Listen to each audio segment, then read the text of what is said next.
તો સુરતના સિંગણપોળ વિસ્તારમાં સ્ટેટ મોનિટરિંગ સેલ દ્વારા દરોડા પાડવામાં આવ્યા। સરદાર પટેલ સોસાયટી નજીક દારૂનો અડ્ડો ચાલી રહ્યો હતો।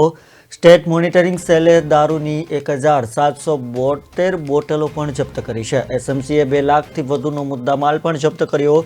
ચંદન કુમાર નામના આરોપી સહિત 5ને પોલીસે વોન્ટેડ જાહેર કર્યા છે। સૌથી મહત્વના સમાચાર સુરતથી મળી રહ્યા છે। સુરતમાં સ્ટેટ મોનિટરિંગ સેલ દ્વારા દરોડા પાડવામાં આવ્યા છે। સુરતના સિંગણપોળ વિસ્તારમાં સ્ટેટ મોનિટરિંગ સેલે દરોડા પાડ્યા।